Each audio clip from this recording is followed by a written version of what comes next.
Looks like we're live. And then It looks like we're live. We're getting close. Now we're live. What is up, everybody? Sorry for the technical difficulties. We have just been kind of trying to figure out a whirlwind of stuff going on, and we got everything figured out. We are really stoked to bring Mr. Matt Downs from Trick Tins to you guys tonight, and man, I already have a lot of questions in my head. Oh yeah, me too, for sure. For sure. I know Rob's got a lot of questions. Rob's like shaking right now. like a gremlin. Right. It's after 12. So, yeah, and with that, we're going to go into our intro, and then we're going to break into this. So, let's do it. Let's do it.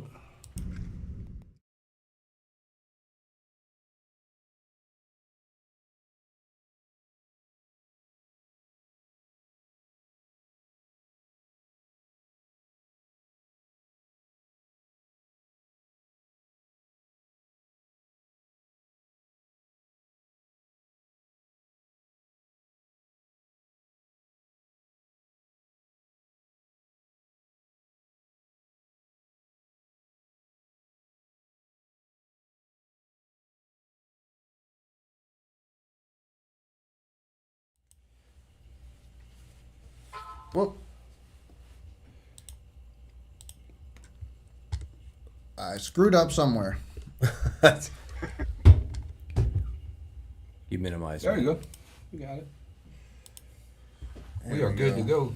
All right, let's rock and roll. So, as you guys know, we've been pushing this one all week. This is going to be an awesome episode. We are live with Mr. Matt Downs from Trick Tins. So, if you guys don't know about Matt and Trick Tins makes probably, there's no probably about it, the coolest, the best John boat, tin boat setups you can imagine. So we're really excited to have Matt on here with us tonight because he's going to share some awesome experiences with us and really give us the down low on kind of how he got started, what his process is for making some of these awesome builds, and then just go through the process from there. So Matt, thanks for joining us, man. Welcome to the show. What's going on, guys? Thanks for having me. Yeah, man, we are super excited to have you. So if you want, just give us like a little bit of an intro. Like what got you into building these awesome boats, and what got you started into like making this kind of your thing? Like what started you off into this path that you've chosen here? For sure, man. So my name's Matt Downs. I've been a welder fabricator for 22 years, man. It's crazy to say that. But one thing different about me than like a lot of my friends that I went to school with is basically when I graduated high school at 18, I went right to my dad's shop in the family business, started learning how to weld, fabricating, dealing with customers, the day in, day out business life. And that's something that like a lot of normal people just don't do straight out of high school. Like, No. by the time that a lot of my friends went to college for 4 years, changed their degrees, ended up picking 3 different jobs to work for, I already had 10 years experience of doing the same thing that I'm doing right now. So that is something that kind of helped me out with the boat stuff, because about 10 years ago, I had already a decade of background in fabricating and stuff. And that's when I really got into boats, and I bought my first boat. And as a welder, I had an aluminum boat, and I was like, I'm going to do some modifications to this thing and trick it out. I had no idea how far down the rabbit hole I was going to go with it at that point. But I had a little 14-foot John boat that's picked up off of Craigslist for like $150, and I tricked that thing out. And the first time I took it out and rode around in it, I had a guy approach me and had questions about it. And later on that week, he ended up trading me that boat for a 20-foot striper Sea Swirl with a 150 outboard on it. No And way. then once he started using it and fishing like the local lakes and tournaments around me, it just blew up, man. I mean, everybody saw the quality of what I was doing, and I mean, it was my first build, but it led into like a humongous cluster of just, boat building, and it's been awesome, man. It's been a hell of a journey. The last 5 years have really been crazy. The last 3 years, it's been a whirlwind, man. It's been awesome, though. It's fun. I've been following you for a couple years now. I have one of your graph mounts on the front of my John boat, actually. And I absolutely love that thing. I get a lot of comments on it because it's got the bass Right. cut right. out of the side of it. And Yeah, that's pretty sweet, man. I appreciate that.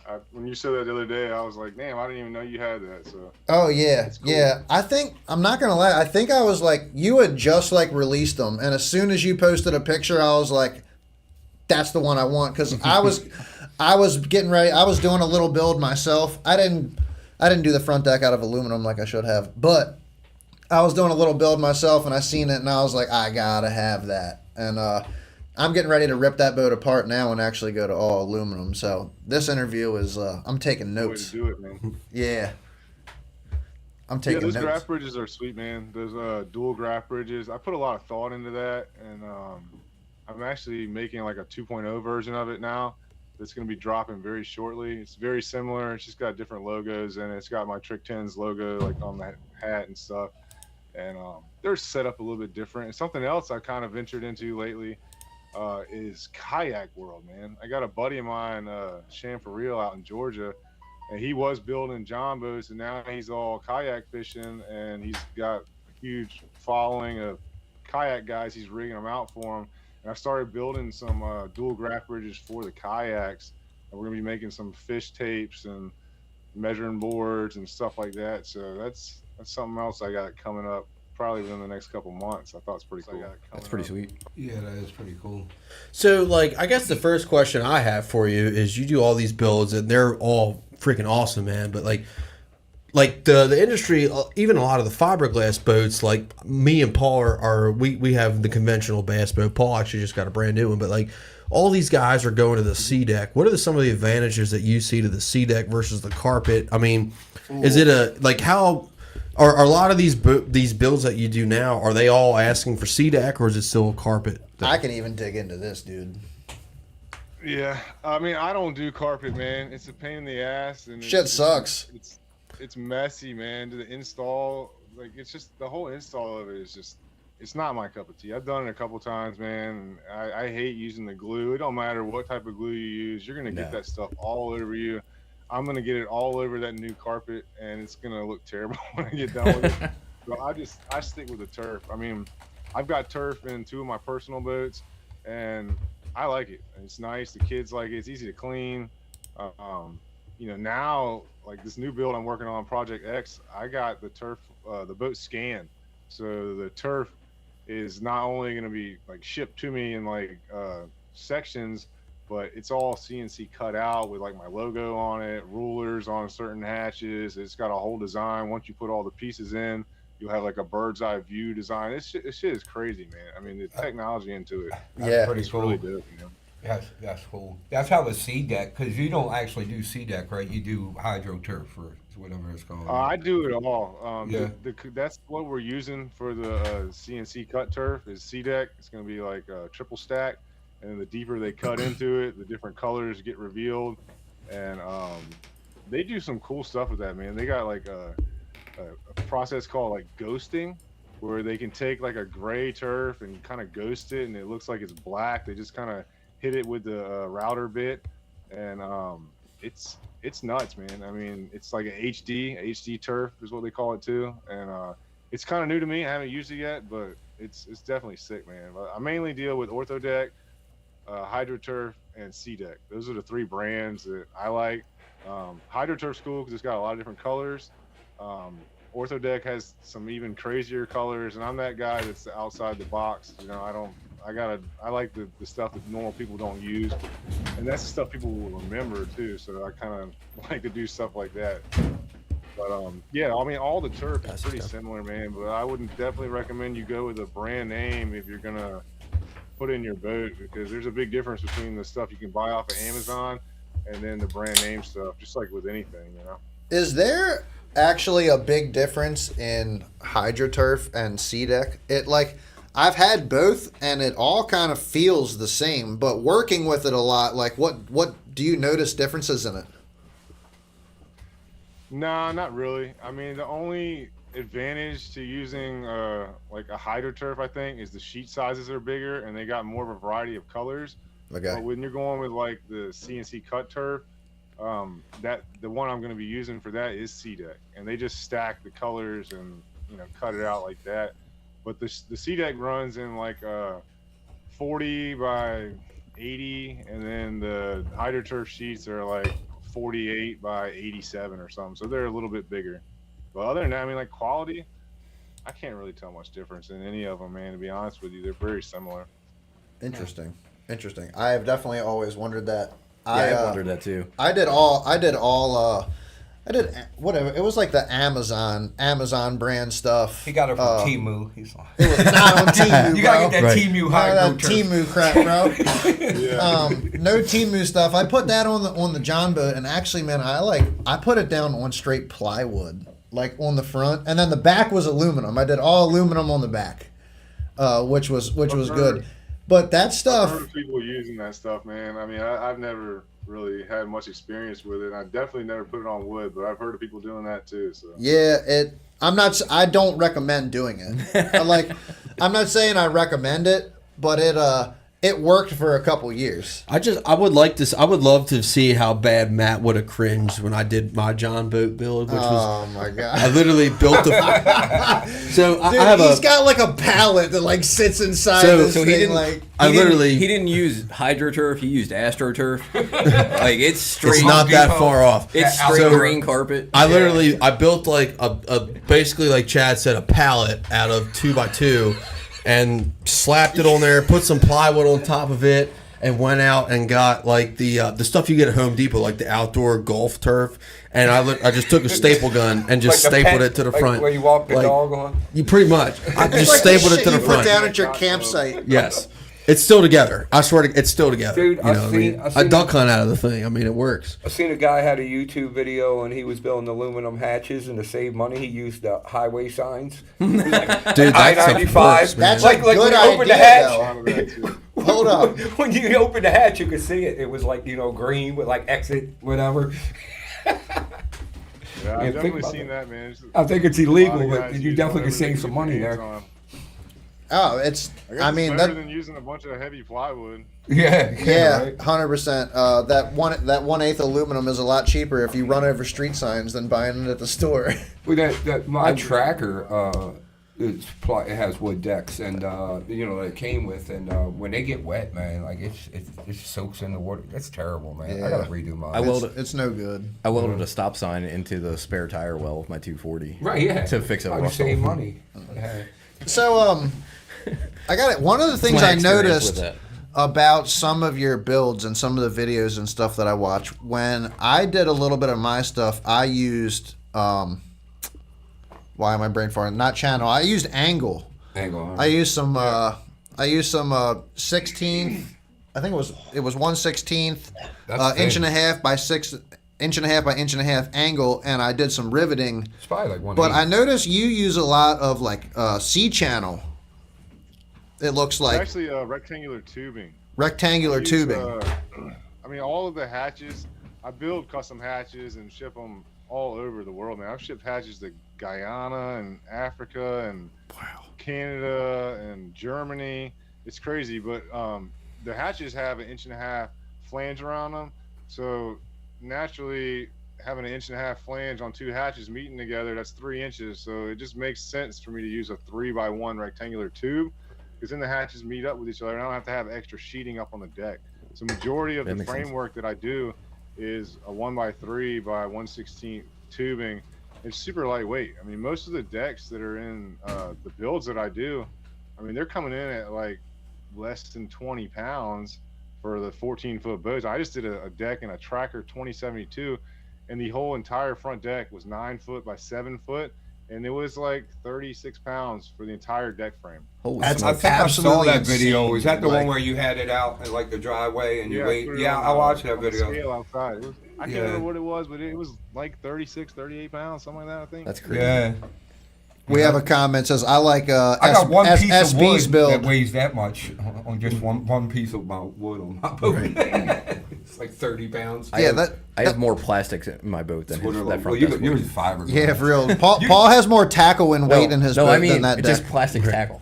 You also have like a vinyl wrap connection, right? Like a shop down the street from your shop that does the wraps for you. Yep. Because we got a Yeah, guy. and it's pretty cheap too, man. Once you I get a got boat wrapped. I mean, I make all types of connections, but I got a painter, and I got a couple of connects with the wrap companies. So those are sick, man. I mean, the Huh. big builds I do, they gotta have a wrap on them. They gotta have The wraps are the so full sick. 9 yards, the whole 9 yards on What's the them. price to get like just like a ballpark figure to For a get John For a boat. wrap, Yeah. For like a 16-foot custom wrap on like a John boat. Like, what's a ballpark on that?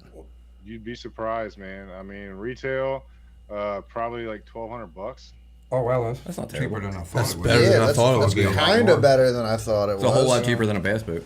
Yeah, Oh, right. Yeah, Like I think $3,000 I don't know. With the or bass boats, yeah, they're looking at like $3,000, 35. I thought. 3,200 for I my just buddy's got 21. my, I built a Stratos, 19-foot Stratos for my wife and kids, and to use at Lake Gaston. I got that thing wrapped, and it was $2,000. They wrapped the whole thing. So No way. Shoot, Did it have $2,000, that's a good price. custom logos and everything, or just like a flat color or a flat pattern? no, that thing's fucking sick. it's all tricked Dude. out, bro. Come on, bro.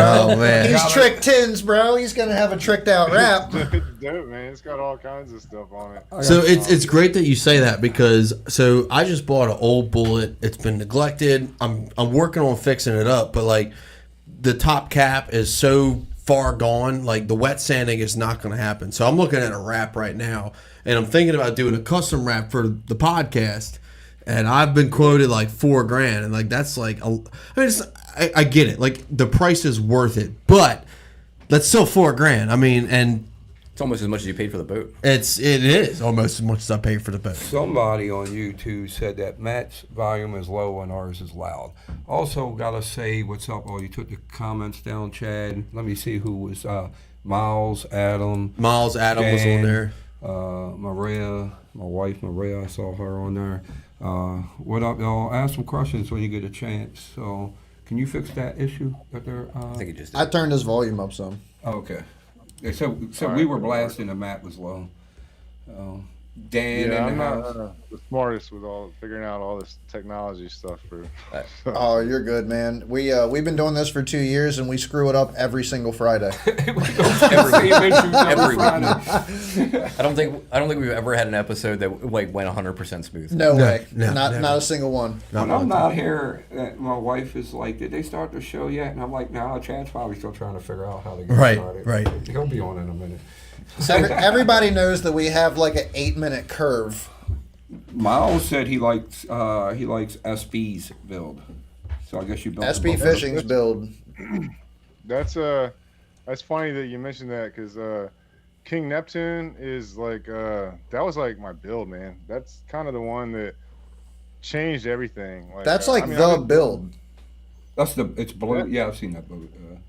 I'm gonna go ahead and tell y'all now, that boat is for sale. It will be for sale within the next couple of weeks, and Don't look at me. I gotta sell it. I'm moving into a new house, and that's my boat. I built it and let him use it for publicity reasons, and it's done its job. The thing is a workhorse, man.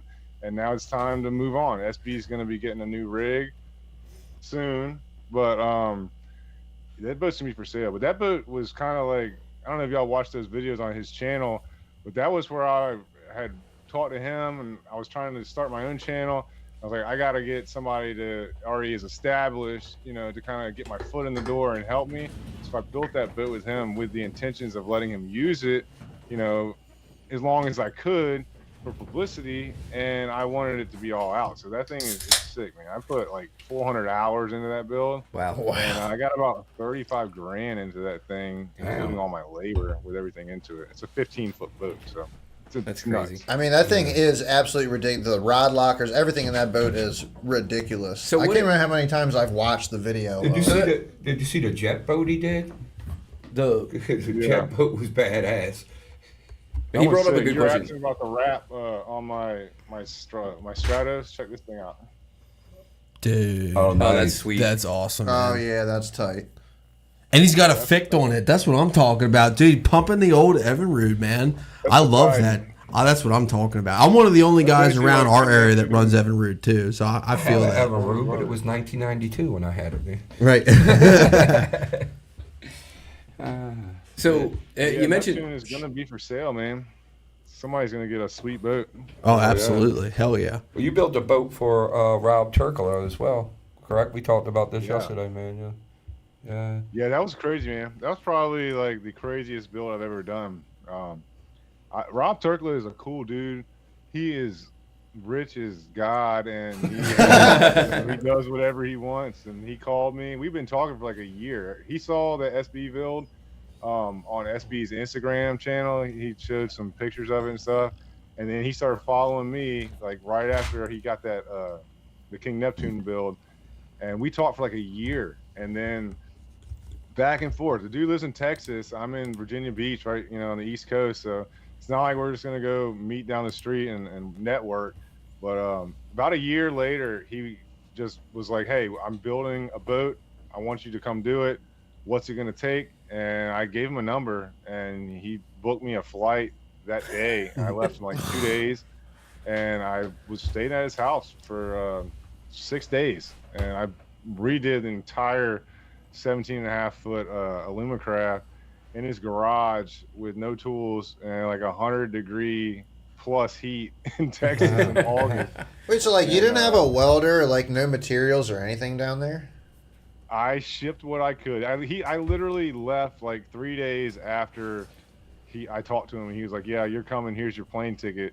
And I just worked like the next 2-3 days at the shop building as much as I could and shipped it to Texas to his house, and it got there like the day after I got there. And I did what I could. I rented a welder while I was there, and I'm glad I did, because the boaty guy had like cracks underneath of it in the hull. It was some piece of crap Craigslist boat, and we made magic happen with that thing, man. That thing is sweet. It's actually, I thought for sure he was gonna like give it away or sell it or something, but he put it in the main Guggen's headquarters warehouse in their storefront as a display piece. It still looks brand new.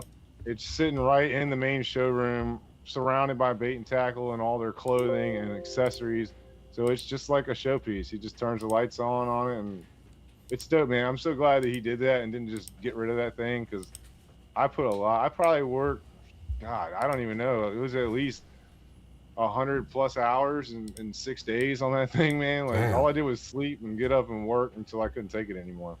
Do you have a lot of trouble finding people for builds, or is it like is it hard getting work, or is it you stay busy? For me? Yeah, or do people hit you up all the time, like it doesn't stop? Yeah, that's. I mean, I could literally, dude, I could not talk to another person new and work for the next 5 years if I wanted to. Wow, that's I gotta awesome. pick and choose what builds I do and when I do them, because I'm just one person. Right. And, I mean, I have a shop with a couple of employees, but our shop is Professional Welding Services in Norfolk, and we've been around for 50 years or something almost now. And we have a decent amount of other stuff that we do. So I'm kind of in the transition mode still from the day-to-day jobs and then doing all these hatches and then building all these boats. So it's a lot, man. I mean, So I talk to 90% of the customers that walk in the door or call, and it takes up time, man. Yeah. So speaking of time, you're talking about like you spent 6 days in Texas building that. How many hours do you put into the average build on like a regular Great question. 14, 15-foot John boat? When you're not building it for Rob Turkla and you're building it for you're like not normal going people. Just an average build, not like the all-out build, but just Hey, everybody. like an average build. Definitely let your questions flow. Put them up in the comments. We're gonna try to get as many questions answered as possible. So send them in. I think Matt has a giveaway for the best comment or question tonight. I do. Too, I'm gonna have to hop on the Facebook group, because there ain't no chats in this YouTube thing that I see. There's a little bit going on Facebook right now. Yeah, we don't have to pick up. We had one chat on the YouTube comment, and that was just that we're too loud. And that was that we were loud. But we do appreciate you watching. Yeah, so like, I mean, a build, like, there's different stages of builds, obviously. I mean, like, I got my one big build I do a year, like this Project X build that I'm doing. I usually start that at the end of the year and try to finish it up right before tournament season. I mean, something like that, that's like a Neptune. Like this boat I'm doing is better than Neptune in every aspect of it. It's going to be sick, but I'm probably going to end up with something similar to 300+ hours into that build. A normal, just like, regular build, maybe in the $6,000 to $8,000 range, you might be looking at like a couple hundred hours. Wow. Maybe a little less than that. I mean, you got to think that you know, if you put 100 hours into it, and you know, you charge $50 an hour or something, you got, you know, 5 grand worth of work going into a boat. So Yeah, it's not cheap, man. it's you know, it's crazy how many hours get, like, you see, you know, you see these builds and you look at them and you realize like it's good quality, but it's kind of amazing to me like how many actual hours go into it, and you know, with the quality and craftsmanship of the work that you do.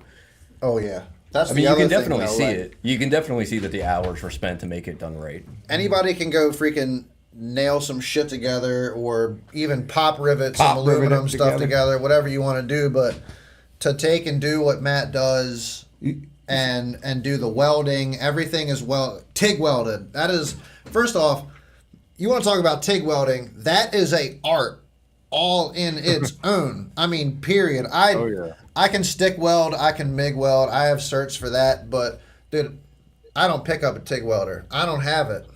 It's Somebody not in me. said, there's the best comment right there. It said wood and pool noodles. That's funny.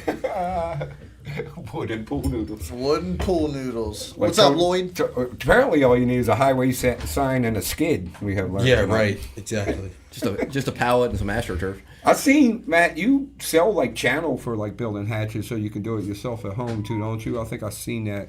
It's like already bent and made for. Yeah, for sure. That's the hatch track section. Yeah, the You just hatch had to track. build all the hatches out of. But yeah, I had to get an extrusion made for that, and so I get that shipped in 20-foot pieces, and that's what I use to build all of them for. I sell that too. It's like $5.50 a foot, plus shipping. But I actually sell a lot of that, and it's cool to have that, because not only did I need it, but there's a lot of people out there that are capable of doing the same thing that I'm doing, and they want to do it themselves, and having that extruded is just simple, because I just put it in a box and ship it. It's not like I got to do anything Yeah, with that's it, you know? fantastic. Yeah, I was thinking I like about buying being able to some. offer that. I was thinking about buying some because remember I was telling you yesterday that I need a hatch. I got a hatch that leaks that I'm either gonna have you build a hatch or I'm gonna get some of that and do it myself. But if you don't weld it, like how you can't put that stuff together, you gotta weld it together, right? After you cut the 45s on it. I mean, yeah, you should. I mean, I've seen guys put them together and just rivet them in. Use some caulk around the sides, and it's all right, but it's probably gonna leak, you know. Yeah, so would it be so could you weld up just a frame like for a hatch? Like that would probably be the cheapest way for me to do it, right? Give you the dimensions, and would you do something like that? Like weld just the, and I can put a hatch on it later and all that, but just how cut the 45s and weld it all together and ship it like that? Is that a thing? Do you do stuff like that? I've done it before, yeah. I mean, I can do it that way. I mean, I'll hook you up with a hatch. You know that if you need a hatch, man. Yeah, yeah. I appreciate it, That's man. I appreciate it. We'll talk about that off the air. So, but I definitely need a hatch. I know you really focus on the John boats.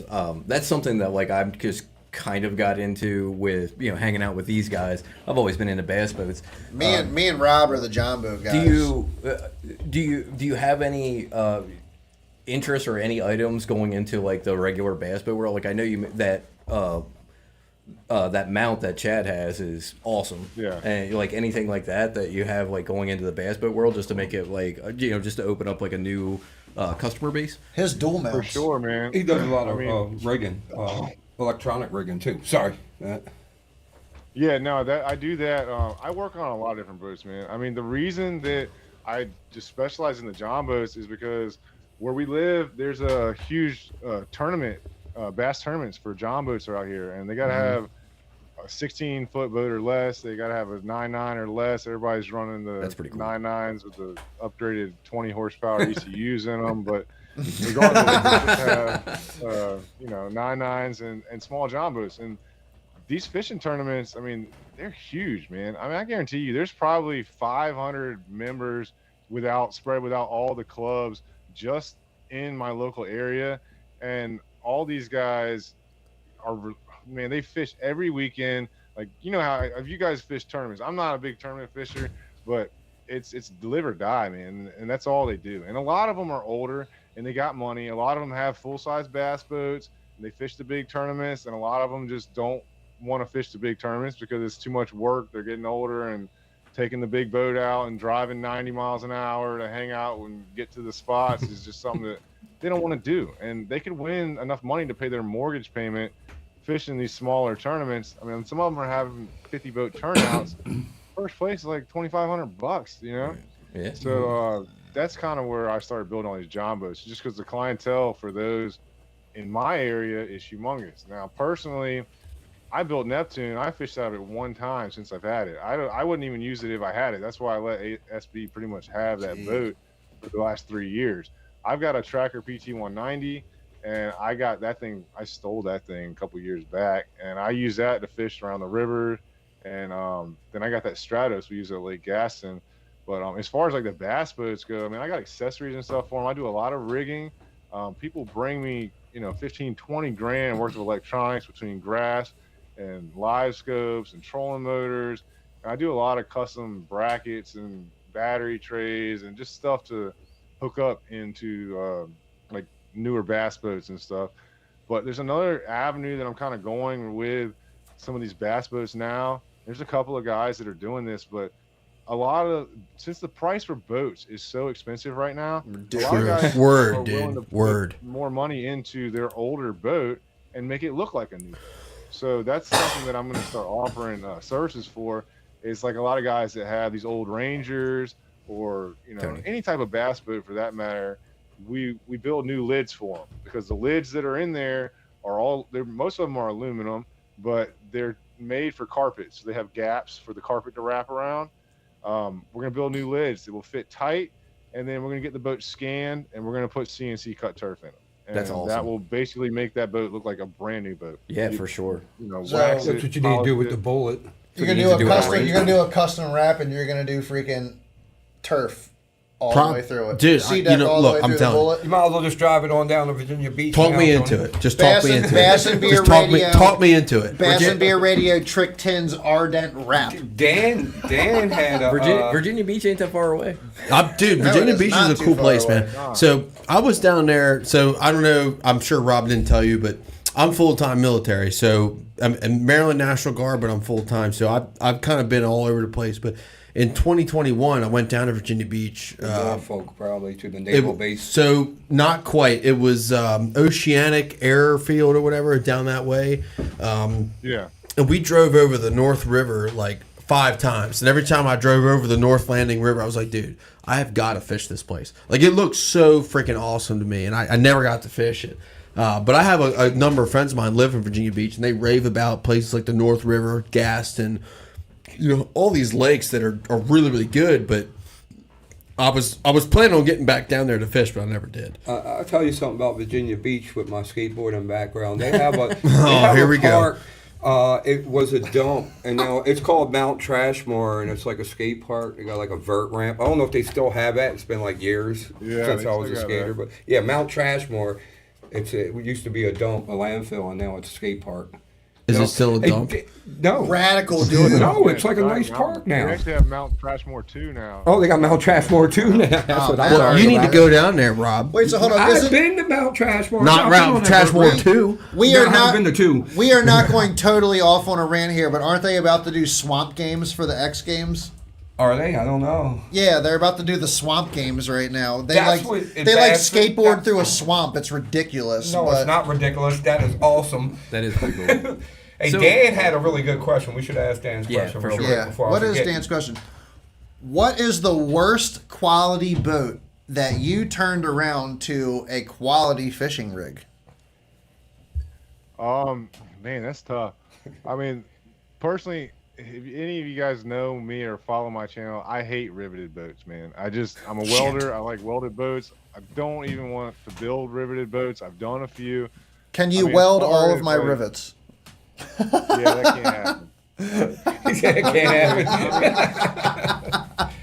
I guess, honestly, the Yin Tin, that thing was a toy. I don't know if you guys saw that, but Fisher Yin, I built that boat for him, and he won that boat from a Ketchko and a Guggen Squad giveaway 2 years before that.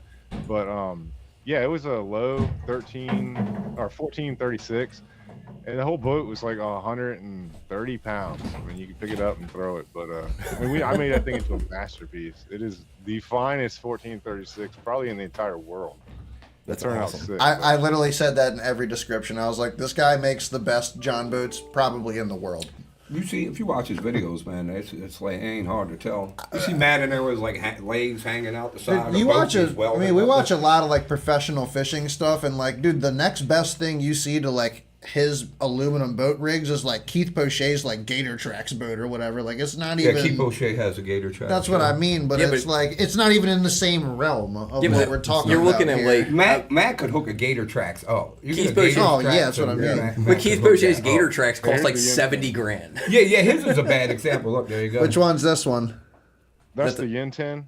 That's the Yin That's 10? the worst boat. Hey, Dan, Yeah, he'll that sell thing it to is you, great. dude. That thing looks like it's. Dan's That was working on the pretty boat. cool. That was a fun project. Dan said, That dude Fisher Yin he's blowing up, man. I mean, I met that dude. I built that boat for him last year, and he had 20,000 YouTube subscribers. Now he's got 165,000. Damn. Holy He's smokes. got like That's crazy. 600,000 followers on TikTok. It's insane, dude. Who He's is got a it? deal with Angler's Choice, just like SB. He's getting a boat. He's getting a full-size bass boat now. Damn. 21 years impressive. old. He's making bank, dude. Yeah. A lot. That's he makes awesome. more than I make working my ass off making Yeah. YouTube videos at Here 21, here so. I am doing HVAC for people, Right. making sure they're comfortable. I'm a maintenance man. I had to go Yeah. snake a toilet the other night. So some chick dropped her deodorant stick down. I'm freaking. I make that long trip into the office every day. You know, I walk from my bedroom to my kitchen and sit down in front of my computer. What's up? And then like text us pictures of his boat all day. Right. This guy, I think I should put tail. Like, Paul, what Should are I go you with doing? He's Raptors? like, I'm just looking out the window right now. Right. Usually I'll work it on the boat, doing something.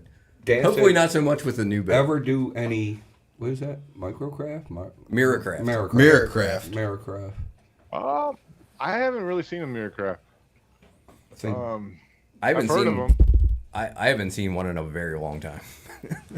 You know, I gotta tell you, going back to your whole, we don't like riveted boats. I have I have a 1994 low 1648, and she bad. I mean, I hit everything and everything with that thing, and I have only had to fix 2 rivets on it and put some of the Marine 5200 on it. Are you She defending is the rivets? Yeah. Solid. Hold up, I will defend my grandfather's boat with my life. Dude, I've like been spots where you shouldn't go and seen you like going by because you got like the tiller handle. Oh, yeah. And you're like always standing back there, and I'm like, where the hell is Chad going? And you're I like, it's like 6 inches of water there. I have and wa- Chad just full I have watched into it. I have watched Chad come running by while I'm fishing, just smoke a log and He just usually keep on going. got like a beer in his hand. And he's like, ah. Just smoking logs all the way up the river. Like me and Evan Hey, was, Paul. me and Evan was fishing like one of the spots, and Chad just went by us, dude. I'm serious, like full throttle with the beer. And, he has like the American flag shorts and like no shirt on. And he's like, ah! It's like no water there at all, dude. Mud's flying everywhere, and it's not a mud boat. You already know I catch fish though. Yeah, that tide go out enough. You ain't never getting back out of there, dude. We pay attention to that sometimes. You gotta pay attention to that tide. You going where you were at. You ever do you work on it? Do you do any tunnel haul builds? I haven't actually built one from scratch. I did do a just like a modification. I built a floor and a center console for I think it was an Illuma weld or something. Okay. But it was pretty sweet. It was like a 20-foot boat, and it had a big tunnel hull in the back of it. I do want to get more into that, man. I mean, my whole goal originally when I started working on boats was that I wanted to do the towers, like tuna towers and stuff, because I'm more of a saltwater fishing guy, and I thought that's where I was going to go with it. And then this whole tiny boat thing started taking off with these, John boats, and that's kind of where I want to go with it. But I really want to build my own hatchet. I mean, my own boats, my own hulls, man. That's what it's about. Like, I want to have my own brand of boats, uh, a professional welding boat that, you know, like 3 different sizes, maybe like a 1660, a 1448, and like an 18 or some foot, Well, 1860 or something like that. let me tell you something, my brother. You will 110% outstamp anything aluminum that Ranger has on the market right now. Oh, right. Anything. I just got Phoebe's Chad- comment. Oh, I know. It took me a Chad minute. hates his Ranger. It took me a minute to get Phoebe's comment, but I think it was when we were talking about the way you take off in that boat.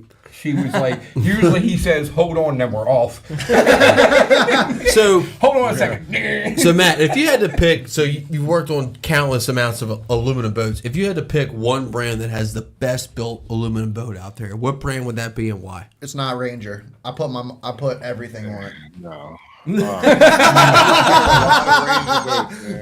I've repaired a lot of Rangers. They get a lot of keel cracks in them. Fuck. I mean, it's tough to say, man. If you're talking about like a John boat type deal, I think honestly, All Weld has a really nice boat. I mean, they're a little bit more pricey. I build the weld builds a lot of times because they're like the lightest and they're welded. Obviously, I like the look of them. They're aggressive. The only thing I don't like is the top gunnel caps or pipes, and that's one thing I've done. Like with Neptune, I changed the top gunnel cap out. I'm doing that with Project X right now, but I'd say All Weld is really nice if you're looking for like a cheaper John boat.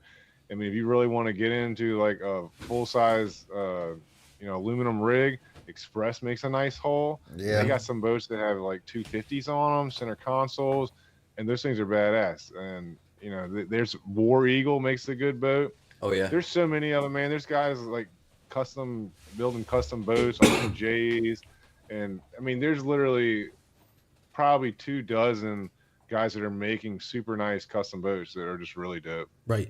So I'm The not jet gonna. boats are fun too. I'm not going to defend Ranger aluminum because I don't own one and I don't know. But like Johnny Morris aluminum. So like I know that a lot of people, they buy these, whether it's Ranger, Triton, or whatever, they buy these 19-foot aluminum boats, and it's like, okay, I have a full size bass boat. Let me just go beat the ever loving shit out of it on Potomac River, Kentucky Lake, Great Lakes, and break it. I mean, in my opinion, it's not built for it. those boats aren't built for that. It's not built for it. Like, do you think a lot of the issues with a lot of those big brand aluminum boats are user error, or it's just because they're cranking out 1,000 of them a year and they're just not all that great? So is it the fact that it's a mass produced hull, or is it actually like, is aluminum strong enough to handle the beating, or is it the fact that they're mass produced and it's not made well?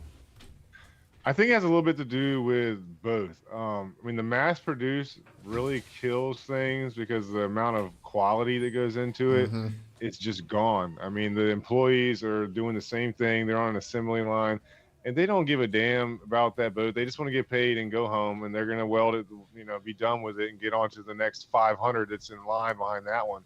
So I think that kills it.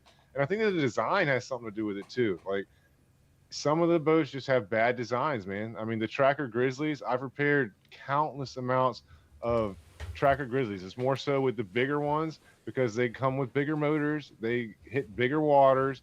They have, they just take more abuse. But a lot of the way that those Tracker Grizzlies are designed, they don't have side ribs that come up the sides of the hull. They only have floor ribs. And once those things start cracking, one crack puts stress somewhere else and it leads to another crack. I just built a 2072, and that thing had like almost 40 cracked welds in the actual hull itself of just the boat.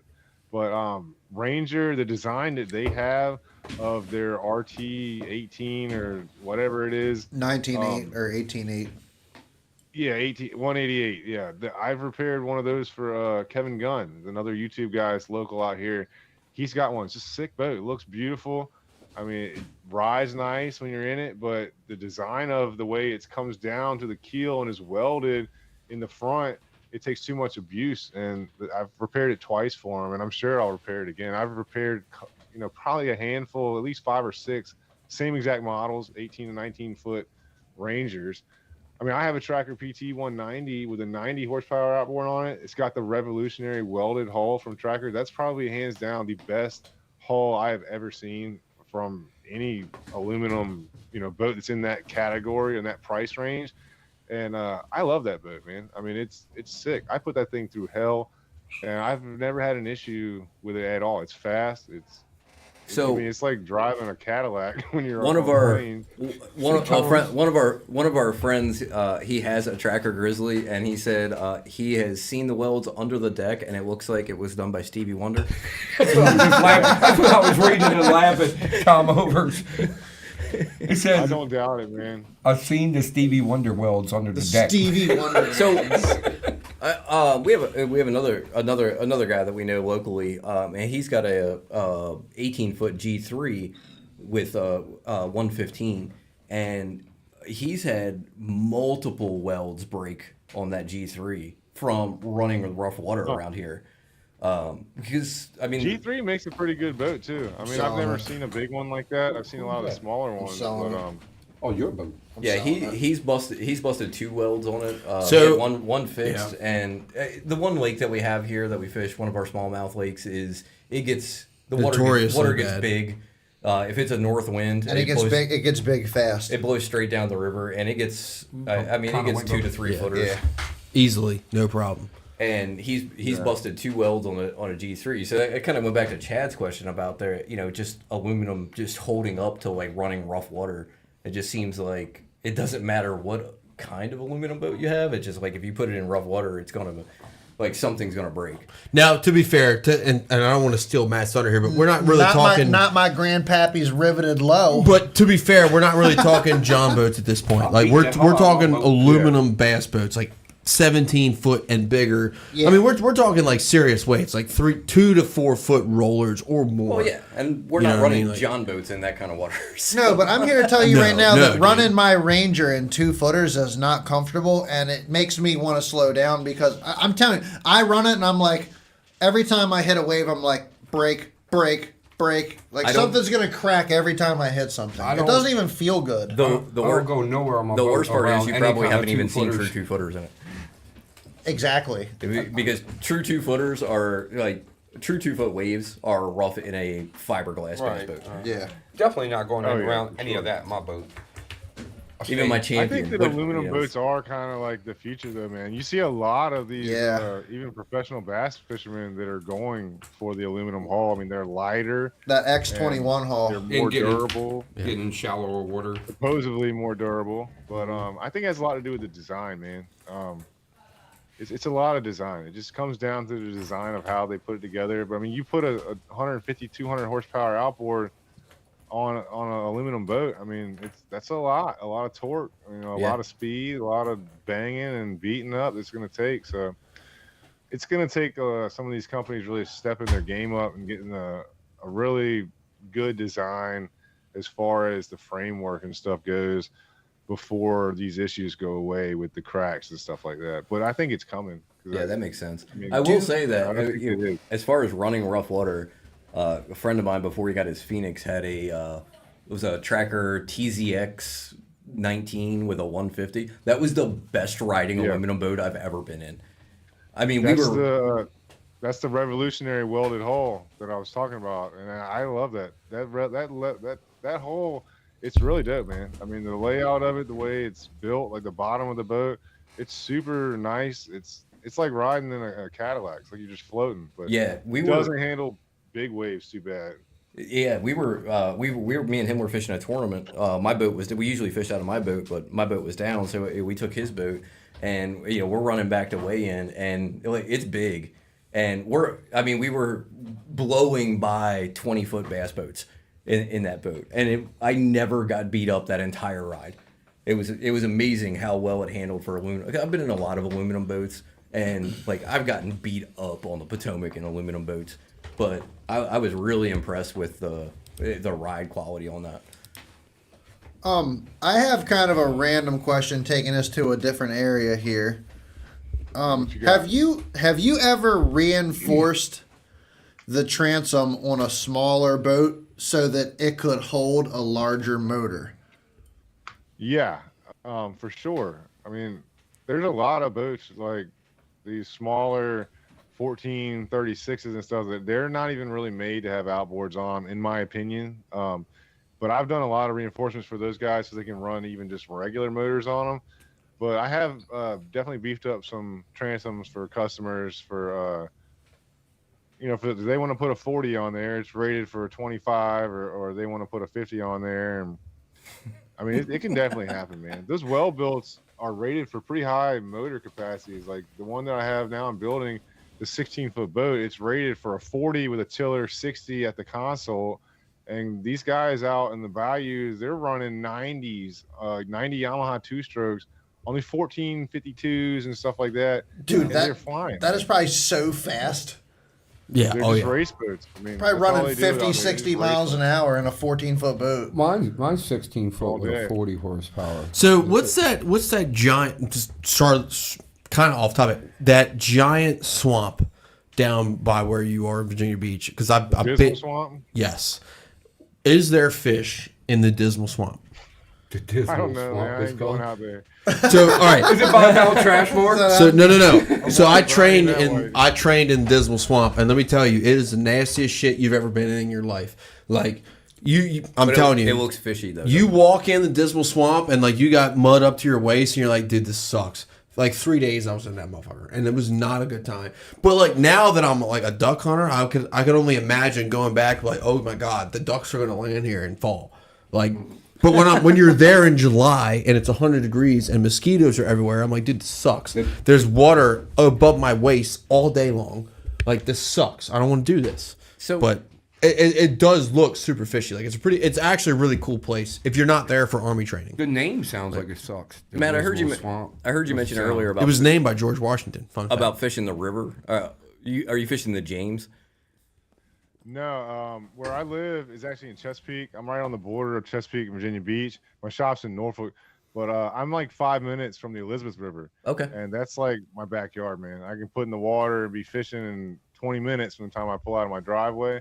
So I do a lot of fishing in the Elizabeth River. And from where I'm at, I'm running like the southern branch, and I can run down to like downtown Norfolk area, and that opens right up into the ocean right there. So a lot of striper run up in there. Yeah. Most of the fish striped bass are my favorite species to target and eat.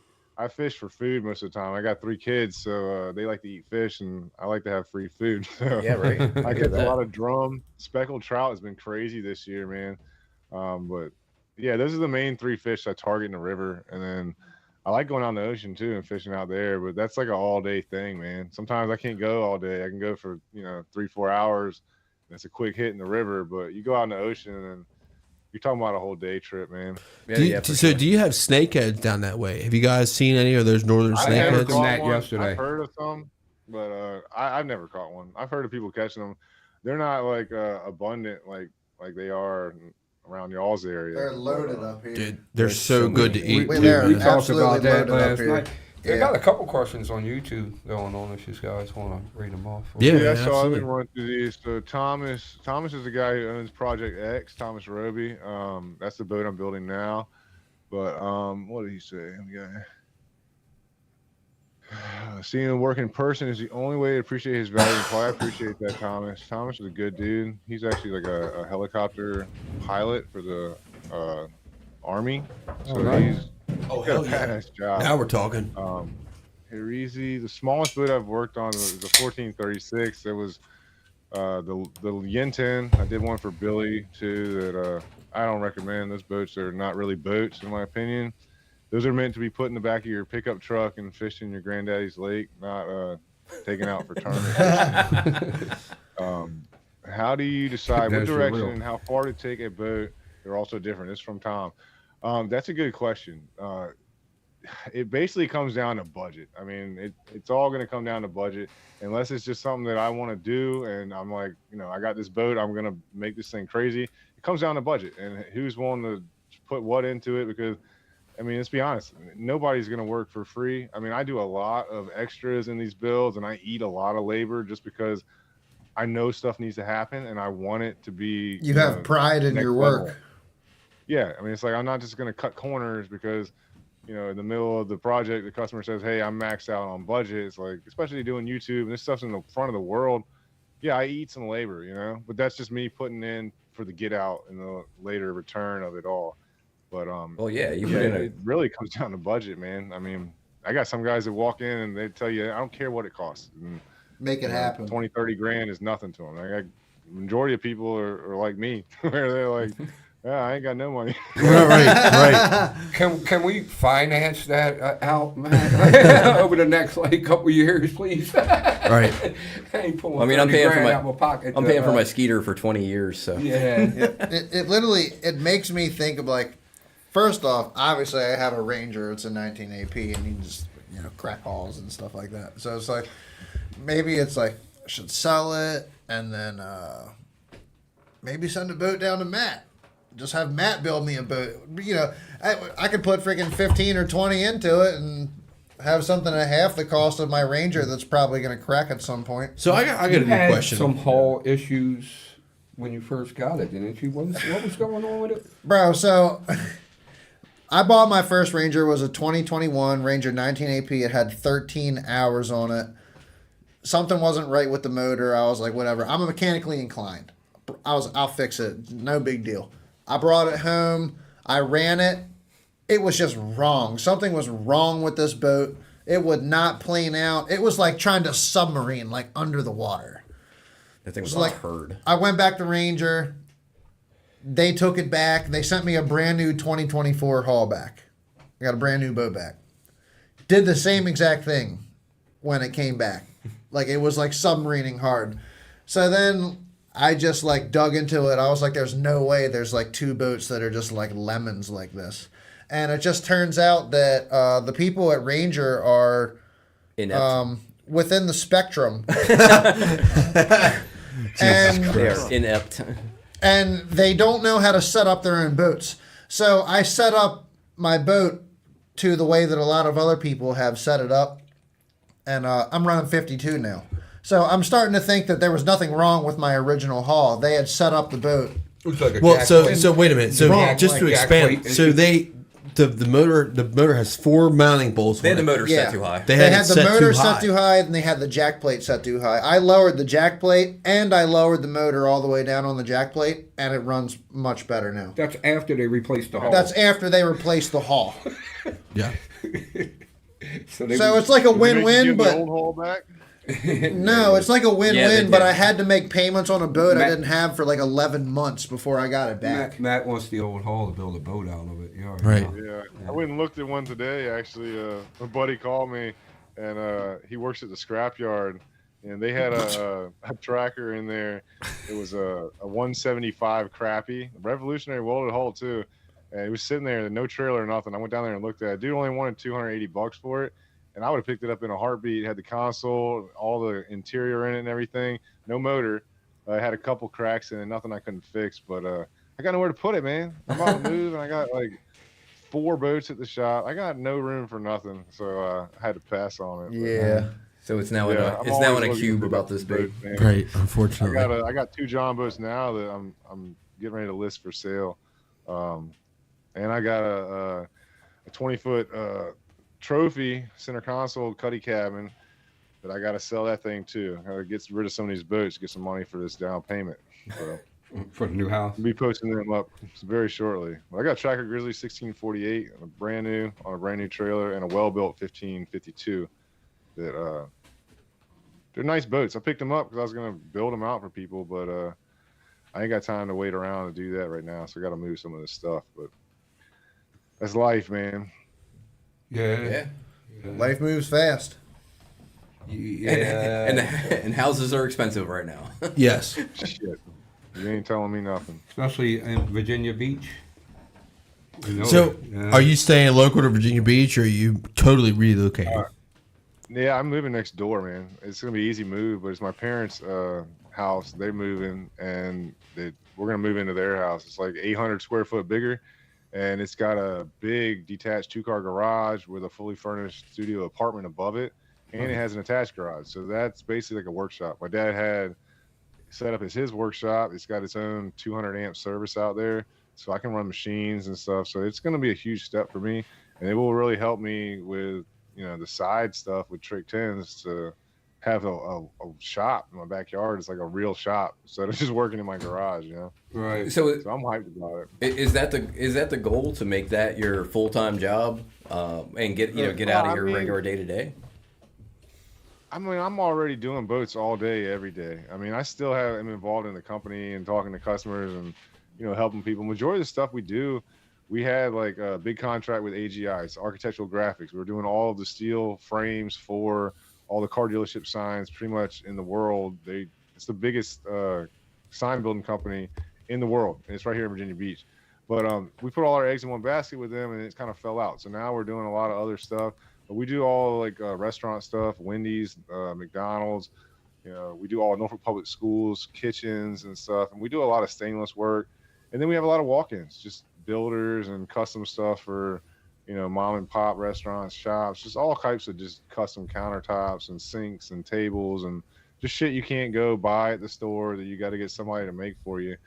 But in the midst of all that, I'm pretty much just doing boats and hatches all day and night. But I just need like a shop where I can shoot videos at home, because I usually have one boat build going on at the shop, and then I'll have one at home so I can work on nights and weekends and stuff like that, and make a little bit of side money. And eventually the company is going to be mine and my brother's probably in the next 5 years regardless. But every man needs to have his own, little tinker job shop in his backyard somewhere too. Right.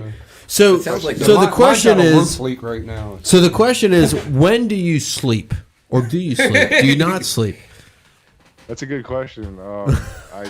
I don't really sleep much, man. I mean, I got 3 kids, so it's like I got to get that money now while I'm still able to work, Yeah. So I don't know about your employees. Oh, sorry, Matt. Go ahead. But my employees at work, the guys that work for me, if I'm working on a boat all day, they would be like pissed. They'd be like, "Man, you make us do all this stuff, and you're working on boats the whole time." No, they get jealous. They want to do certain stuff, but it's like, I mean, I don't really use. I work alone because it's got to be my way, and that's it. It's like I'm not going to spend my time coming behind somebody. Like every now and then, I'll get them to help me with certain things, but that's one thing about when I build a boat, start to finish. I do every piece of it, so I know exactly how the thing's set up. I know everything in there is right. I did all the metal work. I did the entire layout. I did all the wiring. I did all the plumbing. We're not missing any components or anything else. Like I know every piece of everything that went in there, and I did it myself, so I know exactly how it's put together and that it's done right. So that's definitely one thing that it kind of makes my builds different than a lot of other people, because there's a lot of other people building boats on YouTube and stuff, but these guys have like a whole team of people helping them do this stuff. They're buying all their products, all their metalwork stuff is being shipped to them. They get all their hatches, their live wells, and like then they're just putting it together and they're just like installing this stuff. I'm doing the whole thing from scratch. Like we're starting with a blank canvas, and I'm going to have an idea of what we're going to do. All these tournament guys, they need a live well, they need rod locker storage, they need bait storage, yada, yada, yada. And then it's just kind of like, how am I going to make this one different? How far do I want to take this? What are we going to do with it? And then it's like a puzzle to me. I like putting it together, and I just make shit as I get to it. Like if I get to a spot where I'm like, oh, this is 28 1/8 of an inch. They don't make anything that fits in there, but we'll just make something that fits in there. And that's kind of where that's what it's about to me. It's fun. It seems like, dude, it's funny that you said that, because I literally went on a wild goose chase today looking for a caliper bolt for my.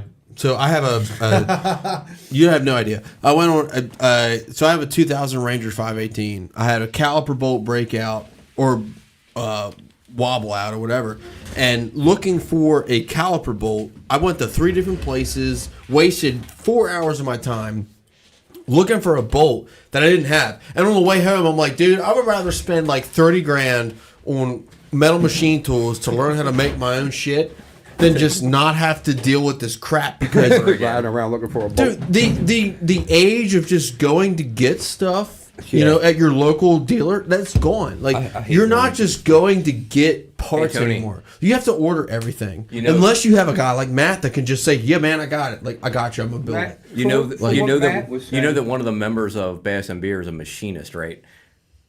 There you go. Oh yeah, Kevin. Kevin. Yeah, Kevin. Kevin built. Still, but it's still. It's Tony has exited the building. So what? it's so What frustrating. I'm getting from what Matt is saying is, it seems like even if he let someone else do something on the boat, he would go back and be like, "Nah, I gotta tear it out and redo it." Yeah, for sure. He's that meticulous.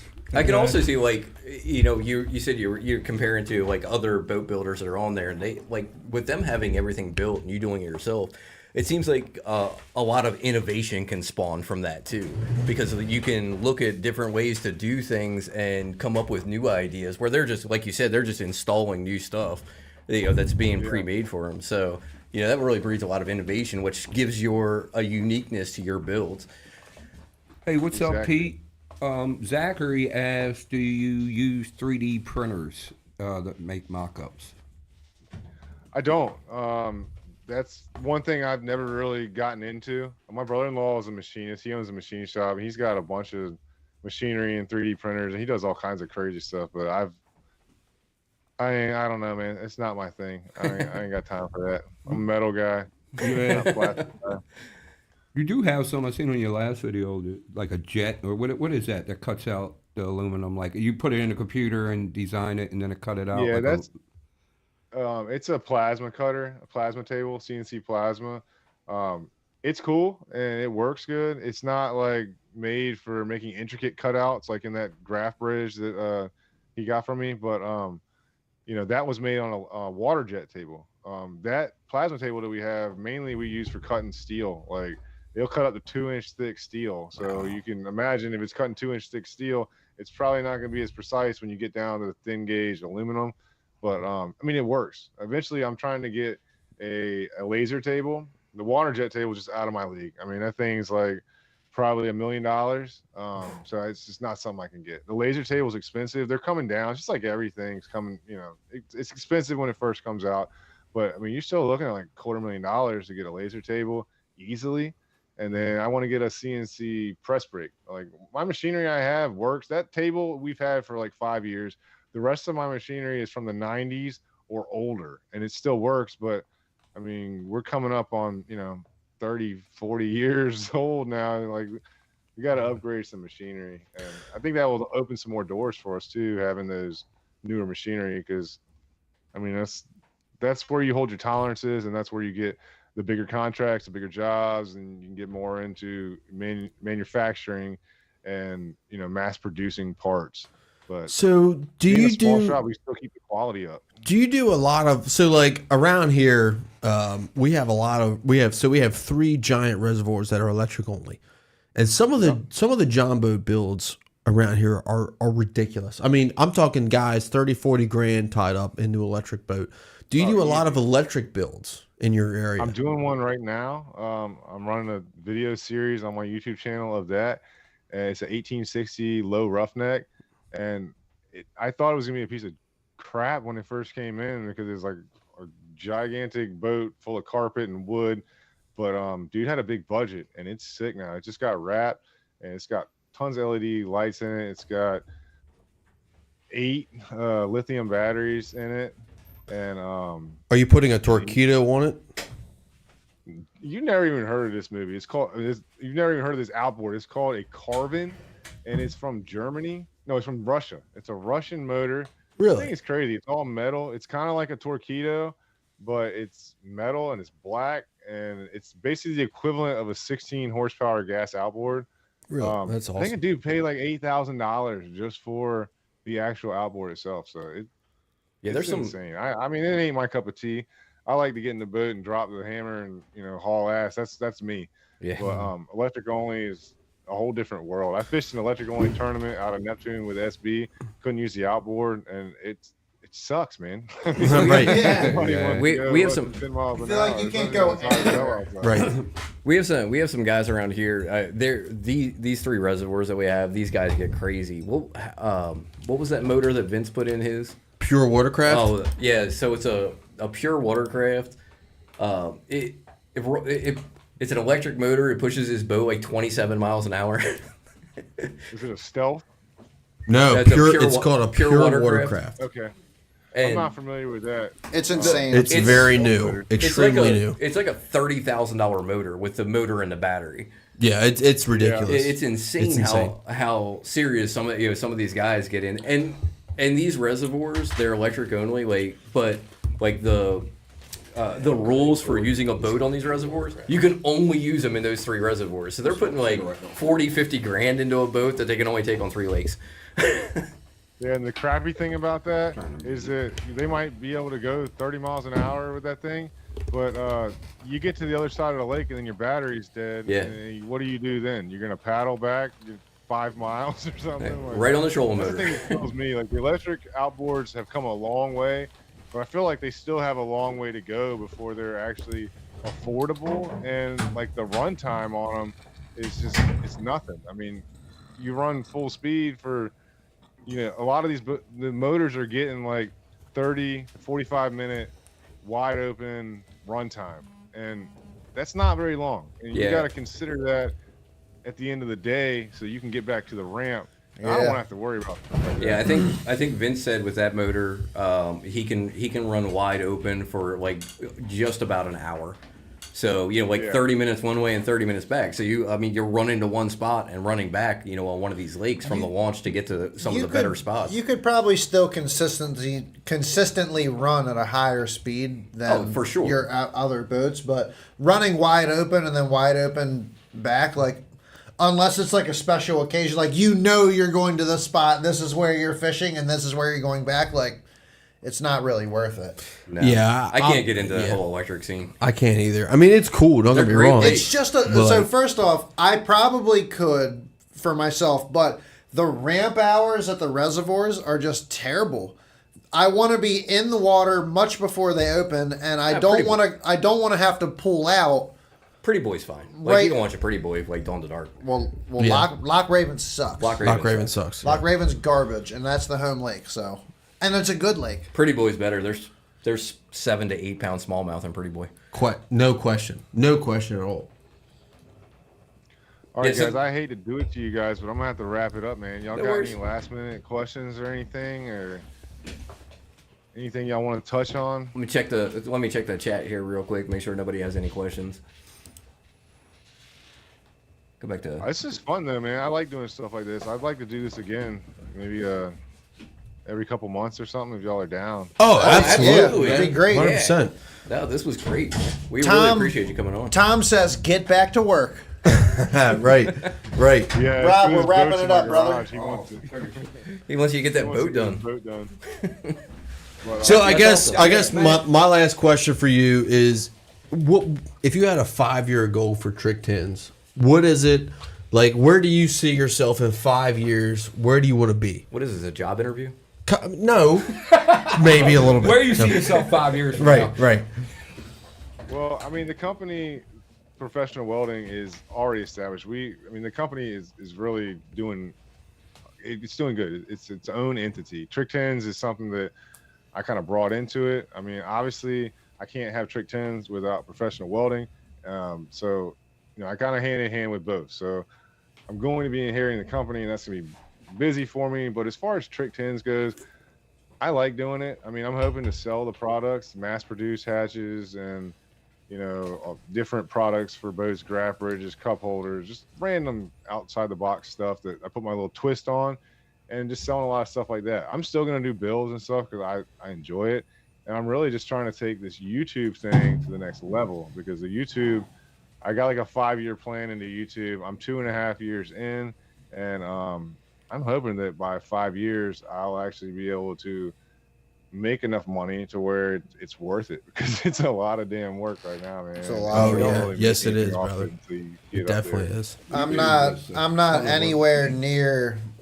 We appreciate you coming on so much. I started this podcast two years ago or something like that, and it is a every single day grind. Get off work, come home, try to think of content and stuff to make, and filming content out on the boat, filming weigh-ins, making sure everything is as correct as it can be for every single Friday night. It's a full-time job to do social media from any aspect of what you're doing. So I know what you're talking about, and it's tough. It's tough. The algorithms, everything is tough. So Matt, we really appreciate you coming on. Yeah, man. Thanks a lot. We can't thank you Awesome, enough. man. Super appreciate it. I'm fun, gonna man. hit you We'll do up it tomorrow, Matt, about that hatch. All right, yeah, call at me. But in closing, I just want to say I appreciate you guys having me on. If anybody watching, you're interested in reaching out to me, you can follow me on any of the social media sites. I'm on TikTok, Instagram, Facebook, everything. It's all Trick Tins across all platforms. I do appreciate if you guys go subscribe to my YouTube channel, and that helps me out. And the bigger I get, the more I give back to people. So it's a win-win street. If you guys want to get any products, you can check me out on tricktinsjohnboats.com. And appreciate you guys. It's cool hanging out with y'all. Hey, thanks again, man. Thanks for joining us, Matt. We will catch you later. Now everybody needs to gotta go get back binge to work. watch Matt's builds now. Peace out. Peace, man. I'm definitely gonna go watch some.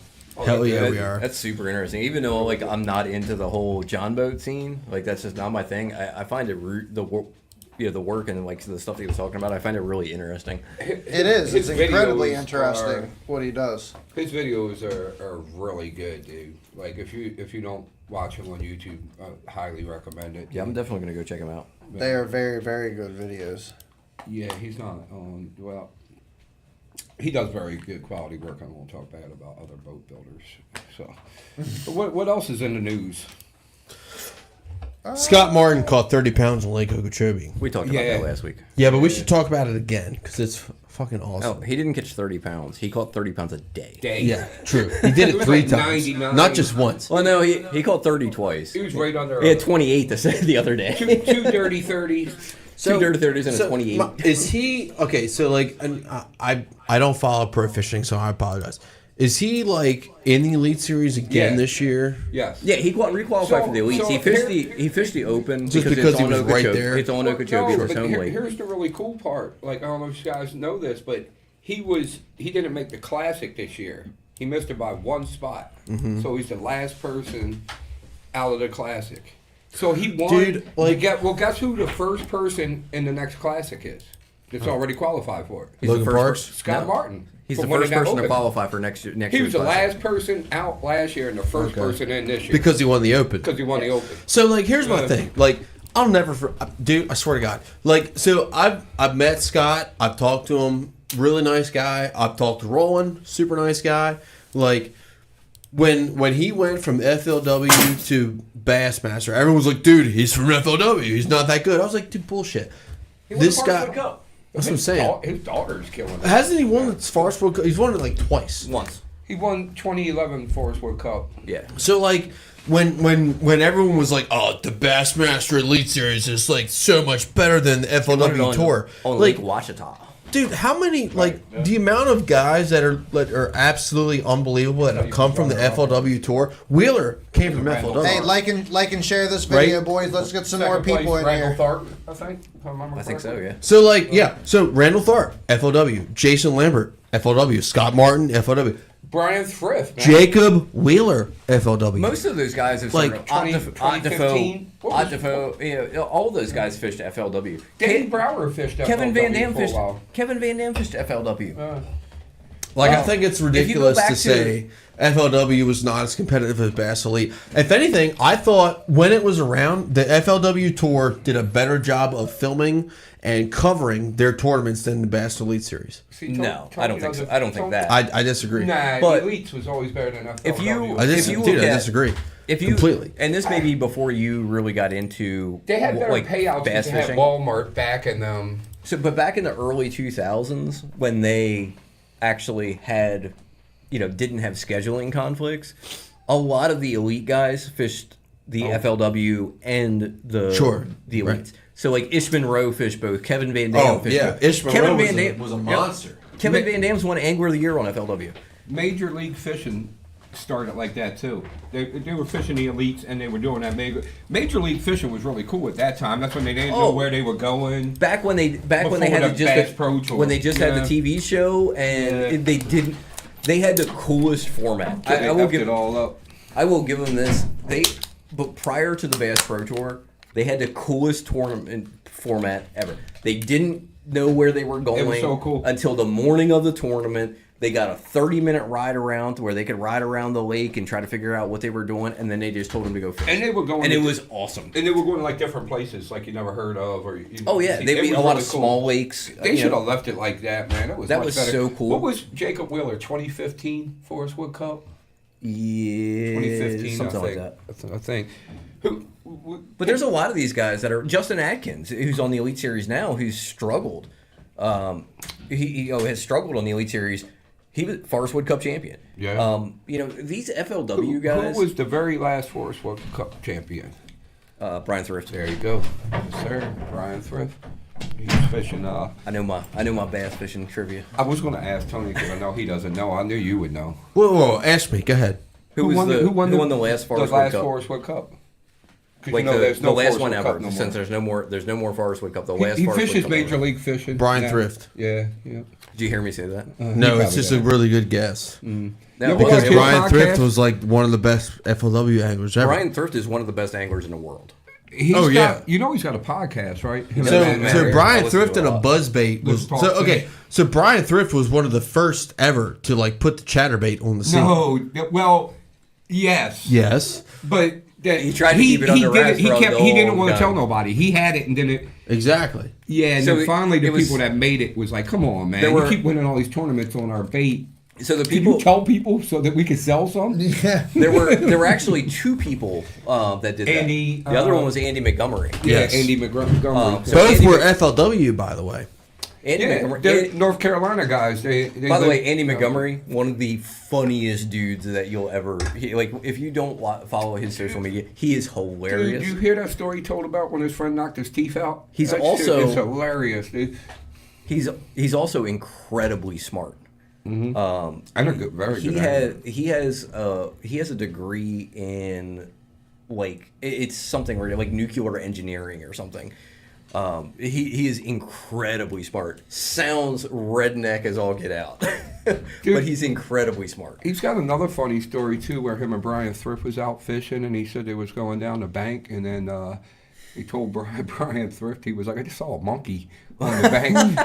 He was like, so we doubled back, and it was a cat walking around, standing on his back legs, like. I remember hearing about that. Do you remember when they were at the St. John's River a couple of years ago, and John Cox was on stage talking about hearing the monkeys? Yeah. And Dave Mercer he's like, the monkeys? He's like, yeah, it was like nothing to him, and like. Are there wild monkeys in Florida? Is that a thing? John Cox. Really? That's a thing? Yes. John For Cox real? had Yes. he had his own scent at one time, and it was called. Wait a minute. I cannot get over. Cox juice. I cannot get over. It's called Cox juice. Nice. I cannot get over the fact that we live in a society, in part of our established union, there is wild monkeys in our they're- wilderness. Well, they're Use invasive them for species, bait. just like half the things in Florida. Yeah, true, including the people. But anyway, Yes, they are an invasive species. so but there's actually wild monkeys in Florida. Yep. That I can't get over this. Can right you now. imagine fishing and like there's just a a monkey monkey. like climbing around? It's It's like It's like not you that get big hit in a the deal. face with shit because it's a monkey just throwing it. Do Like, you fishing rod? dude, that's crazy. Those are chimpanzees that throw. Do they wear- But monkeys don't throw poop. Like it's Nah, just not really. chimps. Like, hold on a minute. That's a chimpanzee thing. Really? And Are they're these Cinco de they're Mayo apes, monkeys? not monkeys. Do they wear sombreros? Dude, there's so many things are happening in my head right now. There's apes and monkeys and gorillas. No, What gorillas- lives in Florida? Gorillas are apes. Jason Gorillas would are know. apes. Chimps are apes. Oh, where Jason Stevens is at, but he would know. That dude knows everything about He- Florida. Jason, what lives in Florida? Monkeys, apes, or gorillas? He's Question. They're he grew monkeys. up there. They're not apes. He Jason spent his childhood in the Apes. Everglades. By the way, anything in the ape family will mess your day up. Yeah, I'm not. Like Alright, they will rip your arms off and beat you with them. I take that challenge. You will lose. 100%. But I'm going to You'll fight. get beat with your own arms. You will lose. So who wins, Dana White or a random chimp? Random chimp all day. Really? Yeah. Paul didn't even have to think Yeah. about it. For real? I yeah. would. He didn't even hesitate with that Yeah. answer. I dude. would So- say- No, dude, fully. You could. You're just talking about Dana White. You could put a chimp against a full-fledged UFC champion, and the chimp's gonna win. You can put a chimp. You can put a chimp against 2 or 3 people. It's gonna win. Come on, dude. Come on, Dude. Go watch one We'll get one video for of a chimpanzees bodyguard. fucking somebody up. Tell me, like, This is why on the 3rd day, God created the Remington bolt action rifle.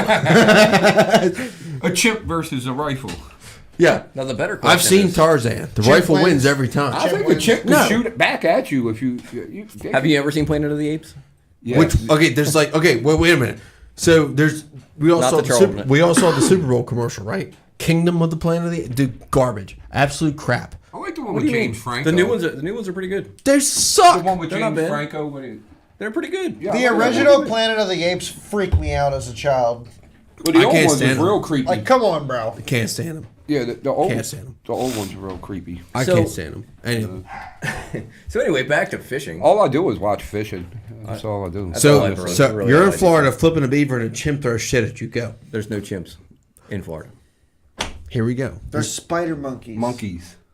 Apparently they're apes, according to Paul. No, Chimp- there's no silverback gorillas. in Chimps are freaking apes. That's what Paul Florida. said. No, I just told you, chimps are apes, gorillas are apes. We're talking about monkeys. So easiest way to tell, monkeys have tails. Monkeys have tails. And they're like a So lot what smaller, throws poop right? at you? How Chimps. uneducated Monkeys. are you? Very, apparently. Monkeys Just have Cinco tails. de Mayo monkeys. Apes do not. Yeah. Chimps Easiest way throw to tell. poop at each other. Monkeys do not do that. I don't know. I've seen these monkeys at the zoo, and they definitely threw some shit at the glass. Now, they will. See, thank you. Now, I've definitely been at the zoo and watched the monkeys just randomly beaten off. Dude, one had a milk crate. Okay, look, we And got he we got he 2 flags back to back there. That's great. Did we really? Nuh-uh. For real?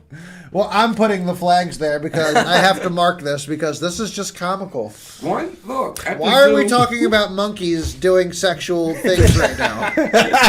Because it's important to know. So, One had a milk crate, and the other monkeys wanted it, and he like went up in the tree, and he like put it on like a hat. and was All sitting in it the took tree. was Matt to sign off for this to go right down the toilet bowl. Listen, dude. So the monkey. we started with fishing. We're still talking about monkeys. It's all John Cox's fault.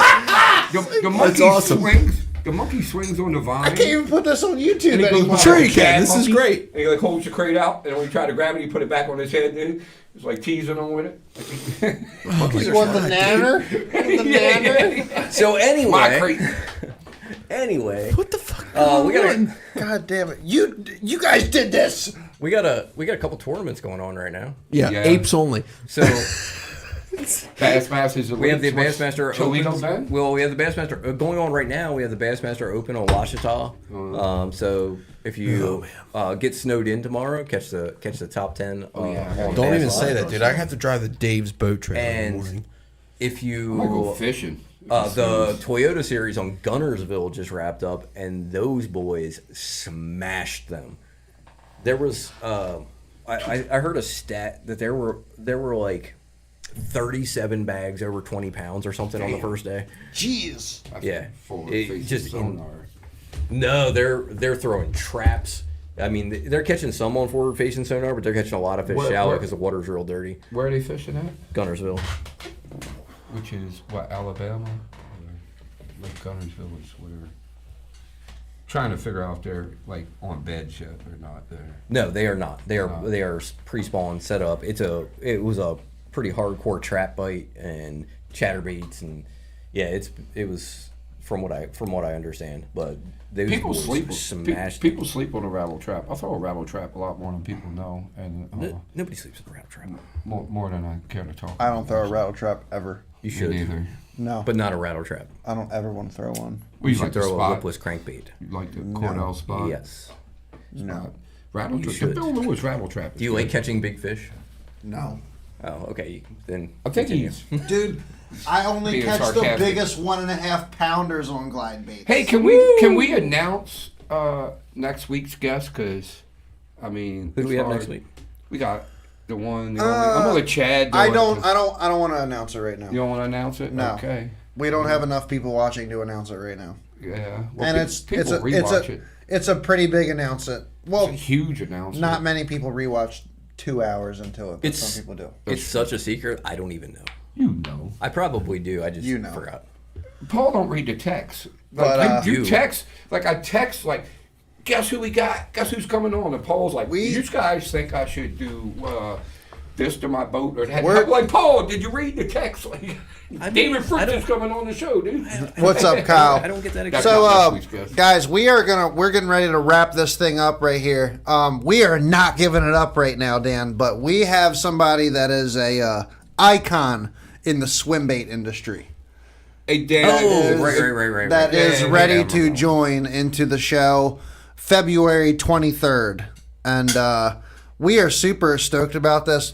Personally, our director, Rob, set this up. It's Riverboat And Rob. it's Riverboat That's Rob. Robbie Riverboat. It's Riverboat Rob. Dude, I'll be down. I'd be down, dude. I'm down It to is have. not Victor Depp. It's not Victor Depp, but I would be down to have Victor Depp on if he ever wanted to come on here. He's got a little bit bigger name than Victor does right now. I'm But sure Victor would like he's to got a watch little the show. bit. So we're very pumped to have him on the show. He's a big name in swim baits. He's helped develop a lot of baits. He's a very, very talkative and energetic person to talk to. Is it Rob Turkle? I'll give a hint. He's an iconic swim I heard bait Rob designer. Turkle designed the best swim bait. He who invented the bull shad. Oh, you done gave it up now. No, Tony, Yeah. don't talk. Just stop talking. not everyone knows it. I didn't know it. Okay, so Mike Buca's coming on the show next week. The creator We of might the as well bull, just give it up because he said bullshit. It's just like you. legendary bait maker Mike Buca, the creator of the bull shad, is going to be our guest next week. Yep. I can't wait. And he also told me that he had something to do with the triple trout as well. So Yep. So Mike Buca coming on the show Also next week. creator of the Trick Shad, which Chad owns. Yep. Maker of the trick shad, iconic bait the builder. bull shad, the 4x4. Dude, he's got several other baits on the market that are just. They range from everybody that wants to get involved with swim baits to people that want to throw swim baits at an expert level. He's got something for everybody. The bull rat. Okay, so he's got the Mike Buca, the bull shad. The bull rat is one of those rats that you can get on the market for that $60 or $70 range that just flat out catches fish in a rat platform. Before you mark yourself up to some of those bigger wooden rats and cast rats that are putting you into that $150, $200 range. But Mike Buca has baits all the way through the spectrum for people from beginners. Not the same all the spectrum way to I'm on. experts. But anyway, Yeah, not the same spectrums Tony's on for giving away the surprise. But yeah, So we don't really have to say how great his baits are because you already know that. But like when I look at Mike Buca's baits, you could tell that they're made to catch fish. He did a. They're not Oh, yeah. made to catch fishermen's I wish I eyes. had one up here right now because They're- I'd be they- putting it in the camera. It's my most beautiful bait. It's my They're already known as one of the best I will say fish that catching baits there is. But one of my I mean, favorite baits that I've never thrown is one of my bull shad burrito collabs. Yeah. burrito yeah, he salsa. did. That's, he the soft collaborated plastic, the burrito soft plastic is. And we're it's a not talking phenomenal about that bait. fake Good bullshit shad that pattern. catch I need to puts throw that. out. We're talking the You real do. white You bullshit actually. You really do. I've never even tied it on. You really do need to throw that. He did Number collab one, with because Burrito. I actually have not thrown one, and I really want to. So, actually, you want to sell it to me? So it's brand new. All right, Never even been tied on. All right, I'll buy it. Dude, he told me some stories. I don't want to get into the stories he told So me. you I'll tell already- you guys off the air. Chad's gonna owe me like his boat by the time that he ends up getting all this stuff from me. Chad Every will, time I mention something, Chad will. What's up? Chad will take a second mortgage out for swim baits. $150. Yes, you do. Yeah. $125. Chad will take a second mortgage for swim baits. The life vest. $125. $50 for the boxes. $75 for the life vest. I think I told you $75 for the life vest. I thought If it was didn't- 100, but It either might have been or. 100, but also it's 75. It's fine. Okay. So Anyways, anyway, we're, as me we're Subscribe wrapping to this thing up, everybody. Riverboat Rob, if you have not already, please. do you have that So- now? River. Because we're going to Susquehanna Fishing Tackle tomorrow. I can tomorrow. Flip around and find out. Spending money. Flip around and find are you out. wearing it? Yeah. We're Yes, out of here, I love everybody. that.